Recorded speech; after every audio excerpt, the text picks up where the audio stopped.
अस्सलाम वालेकुम, welcome to my channel food and foodies 42। आज मैं बना रही हूँ बहुत ही रिवायती खाना जो कि पाकिस्तान में बहुत पसंद किया जाता है, कड़ी। कड़ी को बनाने के लिए हमें 2 प्याज, लहसुन, अदरक का पेस्ट मसाले के लिए चाहिए। इन सब चीज़ों का हम पेस्ट बना लेंगे और प्याज़ों को काट लेंगे। एक कढ़ाई में मैंने थोड़ा सा ऑयल लिया है। ऑयल मैंने इस टाइम ज़्यादा नहीं डाला क्योंकि हम पकौड़ों में भी ऑयल यूज़ करते हैं और इसका तड़का भी लगता है, इसलिए बहुत ज़्यादा ऑयली नहीं किया। इसको थोड़ा सा ऑयल डाल के प्याज़ों को फ्राई किया है। प्याज थोड़े से शैलो फ्राई हुए हैं, इनको ब्राउन नहीं किया क्योंकि ब्राउन करके कड़ी का कलर जो है वो डार्क सा आ जाता है, अच्छा नहीं लगता। तो मैंने लहसुन अदरक जो है थोड़े से शैलो फ्राई करके इसमें लहसुन अदरक का पेस्ट डाल दिया है। मसाले इसमें नमक, मिर्च, हल्दी और सूखा धनिया पाउडर जाएगा। ये सारी चीज़ें जो हैं मसाला भूनने के बाद इसमें ऐड कर देंगे। ऐड करने के बाद इसको अच्छी तरह मिक्स करें ताकि ये थोड़ा सा घी में फ्राई होके इनका अच्छा सा कलर बन जाए। और इसमें 1 कप पानी डाल के इसको 5 मिनट के लिए पकाएं। 5 मिनट पकाने से जो मसाला जो है वो यकजान हो जाएगा और तमाम मसाले जो है अच्छी तरह से मिक्स हो जाएंगे। इसको भून के साइड पे कर लें। और अब हम बेसन और दही से इसका कड़ी की तैयारी करेंगे। मैं तकरीबन 1 किलो दही से बना रही हूँ क्योंकि मुझे ज़रा थिक कड़ी चाहिए। मैंने सारे दही को कप्स में डिवाइड कर लिया। ये तकरीबन 4 से 5 कप है, तो 1 कप में मैंने 2 चम्मच बेसन के भर के डाले हैं। और ये क्वांटिटी जो है इससे नॉर्मल थिक जो है बनती है। अगर आप इससे भी थिक बनाना चाहती हैं तो आप 2.5 से 3 चम्मच 1 कप में डाल सकते हैं, उससे काफ़ी थिक कड़ी बनेगी।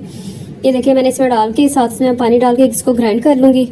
और ये देखिए दही की लस्सी जो है वो तैयार हो गई है। एक खुला बर्तन मैंने भरा लिया है, उसमें ये सारा लस्सी और बेसन अच्छी तरह से ग्राइंड करके इसमें मैं डाल रही हूँ। और इसको जो मैंने मसाला बनाया था उसके साथ मिक्स कर दिया अच्छी तरह से और पकने के लिए रख दिया है। ये तकरीबन 2 घंटे के लिए हल्की आंच पे पकती रहेगी और ये तैयार हो जाएगी। ये देखिए इसका कितना अच्छा कलर आ गया है। क्वांटिटी के साथ आप चीज़ बनाएं तो उसका कलर और हमेशा टेस्ट अच्छा आता है। अब पकौड़ा मिक्स बनाते हैं। पकौड़ा मिक्स में 1 टीस्पून नमक और तकरीबन 1/4 टीस्पून मीठा सोडा डालेंगे। इनको अच्छी तरह से मिक्स करके पानी के साथ इसके मिक्सचर को तैयार कर लेंगे और इसको 2 घंटे के लिए राइज होने के लिए रख देंगे। इस टाइम पे आपने नमक, मिर्च वगैरह चीज़ें मिक्स नहीं करनी क्योंकि सोडे के साथ बाकी चीज़ों का रिएक्शन होता है और उनका टेस्ट ख़राब हो जाता है। इस वक्त सिर्फ नमक मिक्स करके इसको राइज होने के लिए रख देना है। तो इसको अच्छी तरह मिक्स कर लें। इसका थिक सा जो है मिक्सचर बनाना है, पतला नहीं होना चाहिए क्योंकि सब्जियां डल के ये फिर पतला हो जाता है। ये देखिए इतना थिक है। इसको अच्छी तरह से मिक्स करें और इसको ढक के रख दें। 2 घंटे बाद ये देखिए कड़ी तैयार है मेरी। बहुत अच्छा इसका टेक्सचर है, कलर भी। हालांकि मैंने इसमें ऑयल बहुत कम डाला था, फिर भी ऑयल जो है ऊपर आ गया, ये थिक हो गई है। अब मैं जो है पकौड़ों की तैयारी करूँगी। 1 प्याज बड़े साइज़ का लिया मैंने, धनिया पुदीना लिया 1/2 कप कटा हुआ बारीक सा, और 1 बड़ा आलू, उसको मैंने बारीक बारीक स्लाइस में जूलियन कटिंग में काट लिया है। आप अपनी मर्ज़ी से काट के डाल सकते हैं। इसमें आप आलू के अलावा अगर सब्जियाँ ऐड करना चाहें जैसे बैंगन है, पालक है और सब्ज़ मिर्चें हैं, आप ऐड कर सकते हैं। मैंने फ़िलहाल इसमें सिर्फ आलू ऐड किए हैं। अब इसके अंदर जो है मसाला इसका ऐड करेंगे बेसन में और इसके पकोड़े फ्राई कर लेंगे।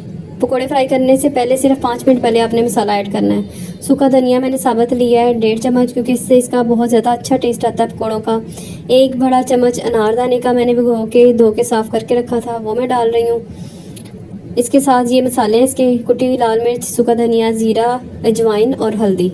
नमक इसमें मैंने पहले डाल दिया था, आप चख के इसमें दोबारा और नमक ऐड कर सकते हैं अगर आपको कम लगे तो।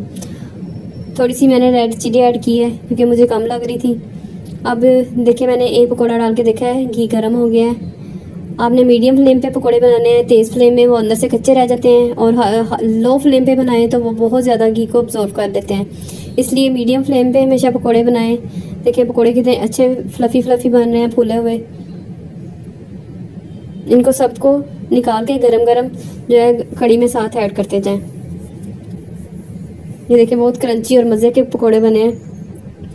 मैं कड़ी के ऊपर तड़का लगा रही हूँ। इसके लिए मैंने 1 कप ऑयल लिया है, सुरख मिर्चें ली हैं, अजवाइन और ज़ीरा लिया है 1-1 चम्मच। इसको मैंने अच्छी तरह तड़क के तो कड़ी के ऊपर लगा दिया है। बहुत ही मज़ेदार कड़ी तैयार है। आपको मेरी रेसिपी पसंद आए तो प्लीज़ मेरे चैनल को सब्सक्राइब करें। अल्लाह हाफिज़, शुक्रिया।